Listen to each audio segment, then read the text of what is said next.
আমরা যেমনটি বলছিলাম যে আসলে এবং রেজানুর রহমান যেমনটি বলছিলেন যে আসলে বাংলাদেশের বাজারে খুব সহসা কিন্তু প্রভাব পড়বে এমনটা না, কারণ বাংলাদেশের এখন পর্যন্ত বিভিন্ন যে জ্বালানি রয়েছে সেই জ্বালানির মজুদ রয়েছে, কোনোটা 15 দিনের, কোনোটা 30 দিনের।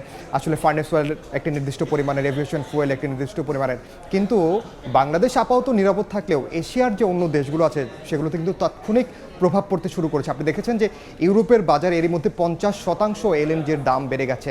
অর্থাৎ বৈশ্বিক আসলে ব্যবস্থাটা কি, আমরা একটু সেই দৃশ্যটি একটু দেখে আসতে চাই যে আসলে বৈশ্বিকভাবে আসলে কি কি প্রভাব পড়তে পারে এই হরমুজ প্রণালী বন্ধ হওয়া এবং কাতারের এলএনজি উৎপাদন ব্যাহত হওয়ার কারণে। আমরা দেখতে পাচ্ছি যে হরমুজ প্রণালী এশিয়া ও ইউরোপের জ্বালানি সংকটের আশঙ্কা করা হচ্ছে, কারণ আপনি জানেন যে 20 থেকে 30% জ্বালানি এই হরমুজ প্রণালী দিয়ে পরিবাহিত হয় এবং যে কারণে সবচেয়ে বেশি আসলে আপনি তার চেয়ে আসলে গুরুত্বপূর্ণ চীনে কিন্তু 70% জ্বালানি পরিবাহিত হয় হরমুজ প্রণালী দিয়েছে, যে কারণে চীনের মতো দেশগুলো কিন্তু সবচেয়ে বেশি ঝুঁকিতে রয়েছে। আর যেমনটি বলছিলাম যে কাতারে এলএনজি উৎপাদন স্থগিত রয়েছে এবং কাতারে যেহেতু মুহুর্মুহু হামলা হচ্ছে, বৈশ্বিক গ্যাস বাজারে বড় ধাক্কার সতর্কবার্তা এটা, কারণ কাতার এরই মধ্যে তাদের উৎপাদন বন্ধ করে দিয়েছে। এবং আমরা একটু আগেও দেখলাম যে বাংলাদেশেও আসলে কী প্রভাব পড়তে পারে। আর কাতারে এলএনজির বিকল্প নেই, এটি কিন্তু বিশ্লেষকরা বলছেন।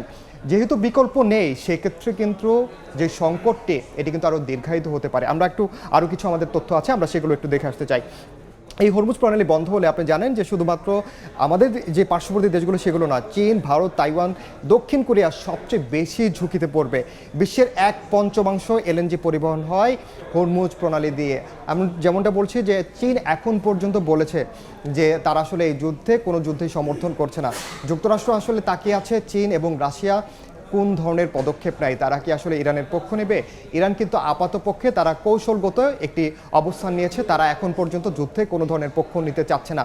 তবে আপনি জানেন যে ইরানের সঙ্গে চীনের একটি কৌশলগত সম্পর্ক রয়েছে। আমরা বিভিন্ন সময় শুনেছি যে ইরানের সঙ্গে যে সামরিক যে তাদের একটি সমঝোতা সেটিও কিন্তু একটি ভালো পর্যায়ে রয়েছিল।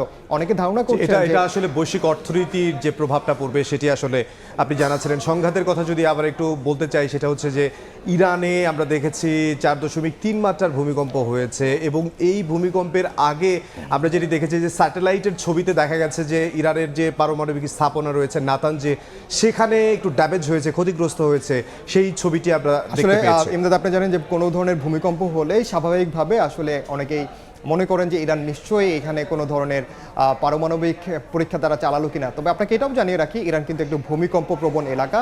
ইরানে ভূমিকম্প হওয়া খুব বেশি অস্বাভাবিক নয়।